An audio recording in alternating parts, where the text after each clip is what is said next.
Hello, fellow anatomy and physiology classmates. It's great to finally be able to see all of your faces.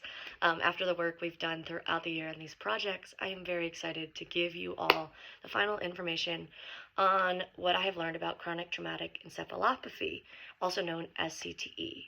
For purposes of this video going forward, I will be referring to it as CTE. CTE is a degenerative brain disease caused by multiple head injuries. This disease will not develop quickly. However, it will develop slowly over time. CTE is a relatively new condition that has only been diagnosed in people after death when you are able to physically study the brain. As research in CTE is relatively new, doctors and researchers are still looking into the root causes. Some research suggests that the causes of CTE can depend on the intensity of the impacts on the head. One of the leading causes of this injury is not always multiple spread out injuries, but when a secondary injury happens before the first one is able to fully heal, kind of like putting a Band-Aid on instead of actually working on healing the injury. The repeated injuries to the brain cause a buildup of an abnormal form of tau protein, which can interfere with the function of the brain's neurons. Interruption of these functions will show up differently in each person as the symptoms go. So some may have trouble remembering things, some may have trouble concentrating, some people have changes in their behavior, personality, and moods. Symptoms can manifest as frustration, lack of interest, mood swings, and then like stopping to care about things they previously did. CTE sufferers may also have trouble with their speech, balance, and motor skills.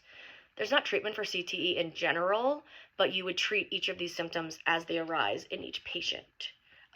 These injuries are most likely to be seen in athletes and people who have been in military combat and experienced things such as explosions, stuff like that.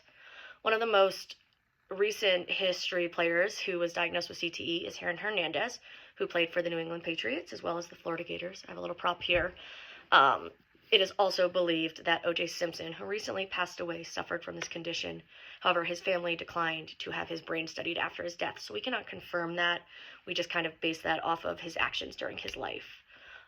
For young contact and collision sport athletes, you'll see CTE in 40% of them compared to the general population, where you would only see it in less than 1% of people. The length at which you play collision sports is also a factor. For every year you play impact sports, your risk of developing CTE goes up by 15%. Some ways that you could prevent this disease is to delay the start of combat sports as long as you can in youth athletes. Wearing protective gear on your head while you compete in combat sports is also very important.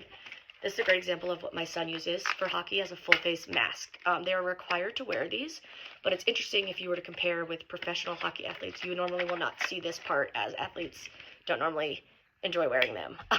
This is actually the first year, the 2024 season, that the NFL will allow for a soft shell cover for athletes during games. This is going to have a huge impact, or should hopefully have a huge impact on the injuries they receive. However, we will see if athletes actually wear them. So in conclusion, CTE is a relatively new disease. It will hopefully in the future see a lot of development as far as future and maybe treatment and even cures goes. So for now, the best thing that people can do would be to take preventative measures and to be aware of some of the symptoms that arise from CTE so that people can start to treat these conditions early on before they get more severe. I enjoyed learning about this disease. I've really enjoyed this class. This disease particularly was very interesting to me because of my children being in youth sports, also combat sports, karate and hockey. So thank you all, and I hope you enjoyed my presentation.